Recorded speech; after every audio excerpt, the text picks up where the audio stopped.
an important ayat about being a Valentine's Day.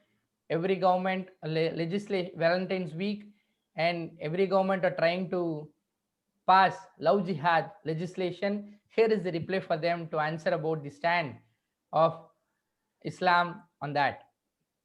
Here you see, wala tankihu, and not you marry mushrikat, polytheist women. You see ta here, polytheist women, people who is polytheist women until zoom, until they believe you are not supposed to have to marry a polytheist women. Well, amatun, Allah says, and a bonded woman, I mean a slave woman, slave, muminatun. You see, all te comes here, so it's women. Believing women is better than mushrikat, a polytheist woman. Walau, this is a very important word, and even ajabatkum, even if she inspires you or amazes you or attract you or pleases you, anything is okay. Even though she looks pretty, even though she looks nice, even though she has a lot of money, that doesn't mean that you will marry a polytheist woman. It's the stand of Islam on this. Walatun kihu, and not you marry. And the same way comes here, you find a break here. So first point is for the male. You find here only male will marry a woman. First point is clarifying the male, and for the second point is clarifying the women. Say walatun kihu, and even for the women, you are not supposed to marry a mushrikeen, a polytheist man, until he believes. Until he believes. The condition is for the marriage or choosing a woman, as a basic condition is she should be a believer, or he or she should be a believer.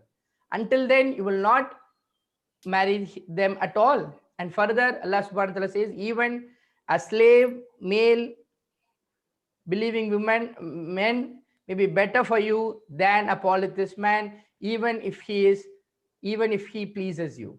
Maybe he looks handsome, or he has a good salary, or he has all vehicles in hand, and he looks very fashionable. But besides all these things, that factors that pleases you, the basic line or principle of choosing a spouse is he should be a believer. So if this is there, and further Allah subhanahu wa ta'ala goes on to say, if you contradict this statement, Allah says, those are the ones they are calling you towards the fire. If you contradict the statement and you have a cross marriages like cross breeding, then Allah says they are just calling you towards the fire, hellfire. But Allah is calling you here for the ba, you have to say it like but Allah is calling you towards Jannah and Ma'firah. What else you want? You have to choose now. They are also calling you for the marriage. Allah is also calling you for the marriage. What you are going to decide? It's a question that Allah is asking. But Allah is calling you towards the Jannah, towards the paradise and Ma'firah and the forgiveness. And if you practice, or if you implement this ayat, then Allah's forgiveness will be there for you. Which one you are going to choose now? Bidinihi wa yubayyinullah, and Allah makes it clear his verses for the people, so that you may take heed.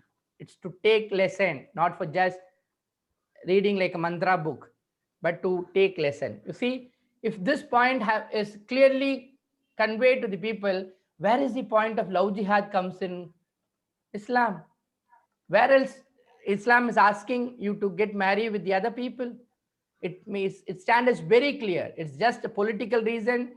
They are fearful, and they have all this legislation coming up in the fascist governments that we see today. Yeah.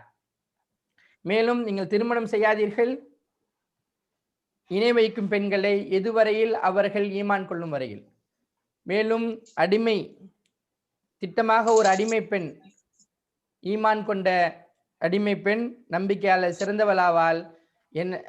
சிறந்தவளாவால் முஷ்ரிக்கீனை காட்டிலும், இணை வைப்பவளை காட்டிலும் அவள் உங்களை கவர்ந்திருந்தாலும் சரியே. மேலும் நீங்கள் திருமணம் செய்யாதீர்கள் இணை வைக்கும் ஆணை எதுவரையில் அவர்கள் ஈமான் கொள்ளும் வரையில். மேலும் அடிமை நம்பிக்கையாளன் சிறந்தவனாவான் இணை வைப்பாளனை விட, அவன் உங்களை கவர்ந்திருந்தாலும் சரி. இவ்வாறே அவர்கள் அழைக்கிறார்கள் உங்களை நரக நெருப்பிற்கு, ஆனால் அல்லாஹ் அழைக்கிறான் உங்களை சொர்க்கத்திற்கு, மேலும் பாவ மன்னிப்புக்கு நோக்கி அவனுடைய அனுமதியை கொண்டு மேலும் தெளிவாக்குகிறான் உங்களுக்கு அவனுடைய வசனங்களை மனிதர்களுக்கு நீங்கள் ஆகும் பொருட்டு எத்தக்கரூன் நீங்கள் உபதேசம் பெறுவதற்காக.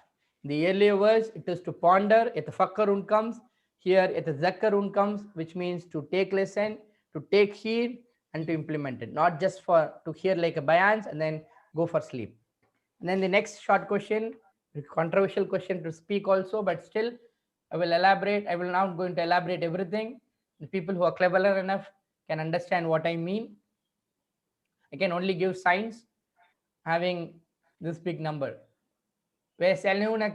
And they ask you about menstruation cycle. Mahiz means menstruation cycle.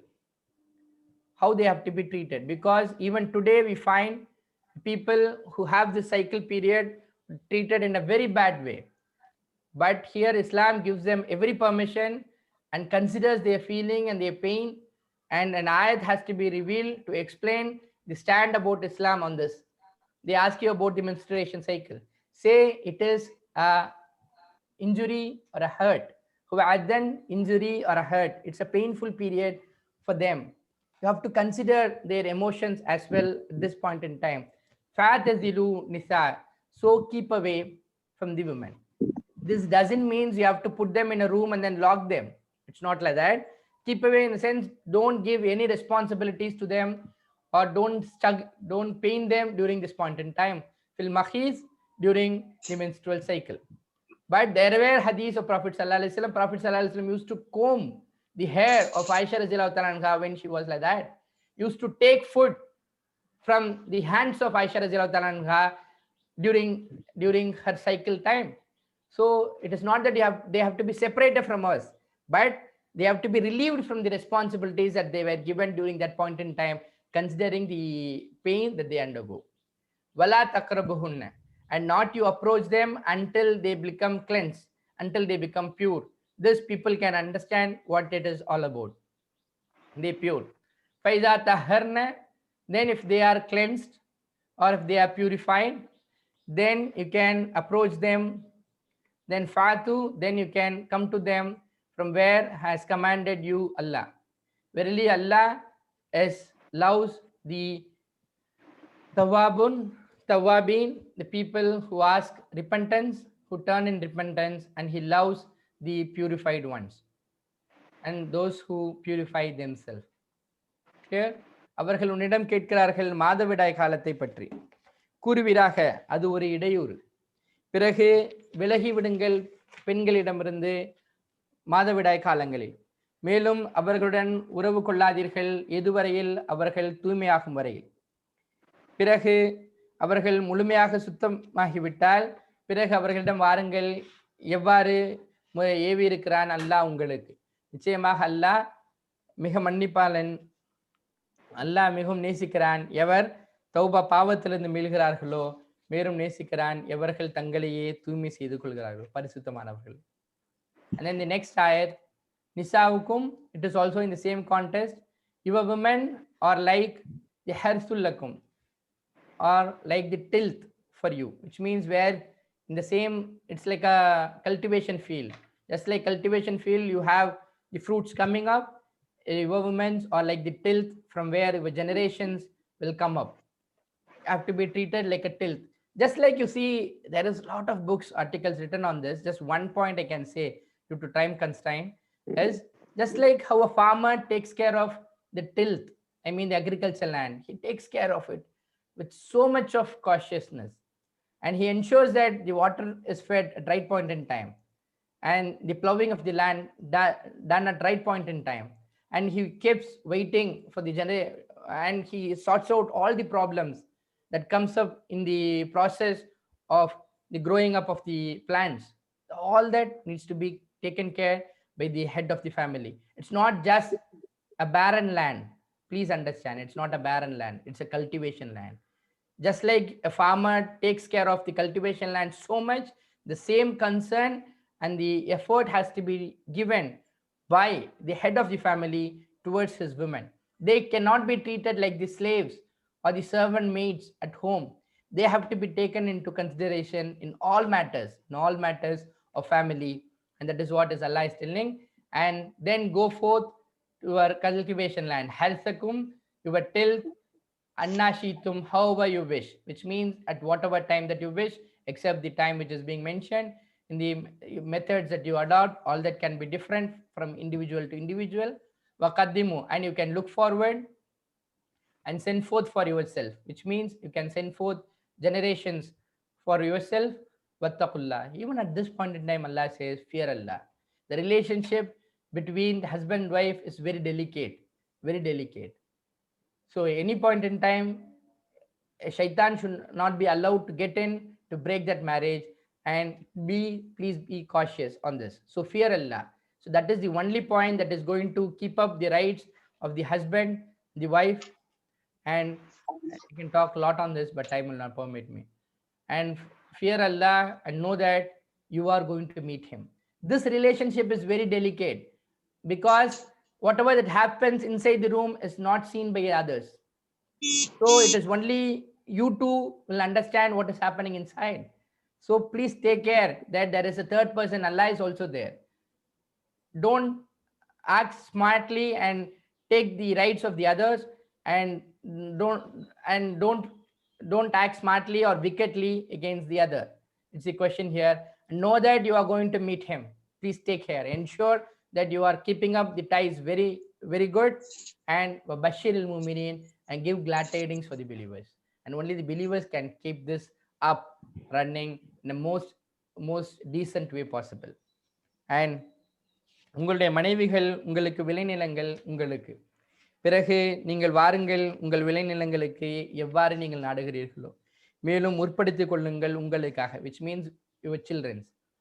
மேலும் அஞ்சிக் கொள்ளுங்கள் அல்லாவை, மேலும் அறியுங்கள், அதாவது நீங்கள் அவனையே சந்திக்கப் போகிறீர்கள். மேலும் நற்செய்தி கூறுங்கள் யார் மூமின்களுக்கு, நம்பிக்கையாளர்களுக்கு. வலா தஜலு. The next topic comes wala tajalu, and not you assign Allah urzatan as an excuse for your oaths or your promises. That tabarru, that you be good, and watattaku, and you fear, tuslihu, and make peace between people. And for these between people, and Allah is all hearer and all knower. மேலும் ஆக்காதீர்கள் அல்லாவை வலுவாக ஆதாரமாக உங்களுடைய சத்தியங்களுக்கு, அதாவது நீங்கள் நன்மை செய்ய மாட்டீர்கள். that தபர்ரு, that you will not do good, la is there. துஸ்லிஹு, மேலும் அல்லாவை அஞ்சிக் கொள்ளுங்கள், மேலும் நீங்கள் சீர்திருத்த மாட்டீர்கள் என மக்களுக்கு மத்தியில். மேலும் அல்லாஹ் செவியுறுபவன், ஞானமிக்கவன். You see this not, it's applicable everywhere. You should not make a promise saying that I will not be good, I will not be God fearing, I will not make peace between people. These three conditions. Your promises should not be like that. Promises should be positive. It's not to be negative. And you make promise like that, and then you will say that I made a promise and I'm not going to behave good. That should not be there. That's what Allah is trying to say. And further Allah is saying, wala yu'akhidukum, and not you will be taken to task, billahwi fi aymanikum, in the vain talks, in the unintentional words. I mean, would have said something but it was not intentional, a slip of a tongue, it has happened. Then Allah will not take you to task, which means Allah will not blame you or punish you. Not you will be taken to task by the Allah in unintentional of your words, and but will take you to task with what it earned your hearts. But if you are very clear and you purposely intended to say it's what you meant all about, then Allah will take you to task. And Allah is Ghafoor and Halim. Allah is forgiving. Halim is a new word, which is forbearing. மிக சகிப்பாளன். மேலும் தண்டிக்க மாட்டான் உங்களை அல்லாஹ் வீணானவற்றுக்கு உங்களுடைய சத்தியங்களில். மேலும் ஆக்காதீர்கள், ஆனால் உங்களை தண்டிப்பான் எது சம்பாதித்ததோ எது செய்ததோ உங்கள் உள்ளங்கள். மேலும் அல்லாஹ் மிக மன்னிப்பாளன், பெரும் சகிப்பாளன். And with that, tomorrow the discussion about divorce, very famous discussion, talaq comes up tomorrow. Inshallah, do a homework inshallah. எப்படிப்பட்டவர்களை வாழ்க்கை துணையாக அமைத்து கொள்ள வேண்டும்ங்கிறத பற்றி தான் இந்த ஆயத்தில் விளக்கம் தரப்படுது. இறைவனுக்கு இணை வைக்கும் பெண்களை அவர்கள் ஈமான் கொள்ளும் வரை நீங்கள் ஒருபோதும் திருமணம் செய்யாதீர்கள் அப்படின்னு ஆண்களையும், இறைவனுக்கு இணை வைக்கும் ஆண்களை அவர்கள் ஈமான் கொள்ளும் வரை நீங்கள் ஒருபோதும் திருமணம் செய்து கொள்ளாதீர்கள் அப்படின்னு பெண்களுக்கும் சொல்லப்படுது. இணை வைக்கும் ஒரு பெண் உங்களுக்கு பிடித்தமானவனாய் இருந்த போதிலும் இறை நம்பிக்கையுள்ள பெண்ணே சிறந்தவள். அவள் அடிமையாக இருந்தாலும் சரி. மேலும் இறைவனுக்கு இணை வைப்போருக்கு அவர்கள் ஈமான் கொள்ளும் வரை ஒருபோதும் மனமுடித்து கொடுக்காதீர்கள். இணை வைக்கும் ஓர் ஆண் உங்களுக்கு பிடித்தமானவராய் இருந்த போதிலும் இறை நம்பிக்கையுள்ள ஒரு அடிமையே அவரை விட சிறந்தவராவார். இத்தகையோர் நரகத்தை நோக்கியே உங்களை அழைக்கிறார்கள். ஆனால் அல்லாஹ்வோ தன் உத்தரவின் மூலம் சுவனம் மற்றும் மன்னிப்பின் பக்கம் அழைக்கின்றான். மேலும் தன் கட்டளைகளை மக்களுக்கு தெளிவாக விளக்கி காண்பிக்கிறான். அவர்கள் அறிவுரையை ஏற்று படிப்பினை பெறக்கூடும் என்பதற்காக. மாதவிடாய் காலங்களில் பெண்களிடம் எப்படி நடந்து கொள்ள வேண்டும் அப்படிங்கிறத பற்றி தான் இந்த 222வது ஆயத்திலையும் மேற்கொண்ட ஆயத்துகளிலும் விளக்கப்படுது. இன்னும் மாதவிடாய் பற்றியும் உம்மிடம் கேட்கின்றார்கள். நீர் கூறும், அது ஒரு தூய்மையற்ற நிலை. ஆகவே மாதவிடாய் காலத்தில் பெண்களை விட்டு விலகி இருங்கள். மேலும் அவர்கள் தூய்மையாகும் வரை அவர்களை அணுகாதீர்கள். பிறகு அவர்கள் தூய்மை அடைந்து விட்டால் அல்லாஹ் உங்களை ஏவிய முறைப்படி அவர்களிடம் செல்லுங்கள். திண்ணமாக அல்லாஹ் தீமையிலிருந்து விலகி இருப்பவர்களையும் தூய்மை மேற்கொள்பவர்களையும் நேசிக்கின்றான். உங்கள் மனைவியர் உங்களுக்குரிய விளை நிலங்களாவர். எனவே நீங்கள் விரும்பும் முறையில் உங்களுக்குரிய விளை நிலங்களுக்கு செல்லுங்கள். மேலும் உங்களுடைய வருங்காலத்துக்காக முன்கூட்டியே ஏதாவது செய்து கொள்வதில் அக்கறை காட்டுங்கள். அல்லாஹ்வின் சினத்திலிருந்து தவிர்த்து கொள்ளுங்கள். மேலும் நிச்சயமாக நீங்கள் ஒரு நாள் அவனை சந்திக்கவிருக்கிறீர்கள் என்பதை நன்கு அறிந்து கொள்ளுங்கள். இன்னும் நபியே, உம்முடைய அறிவுரைகளை ஏற்றுக்கொண்டிருப்போருக்கு நற்செய்தி கூறுவீராக. உள்நோக்கம் எதுவுமின்றி தற்செயலாக நீங்கள் செய்யும் அபத்தமான சத்தியங்களுக்காக அல்லாஹ் உங்களை குற்றம் பிடிக்க மாட்டான். ஆனால் நீங்கள் உளப்பூர்வமாக செய்த சத்தியங்களுக்காக நிச்சயமாக அல்லாஹ் உங்களை குற்றம் பிடிப்பான். மேலும் அல்லாஹ் பெரும் மன்னிப்பாளனாகவும் அதிக சகிப்புத்தன்மை உடையவனாகவும் இருக்கிறான்.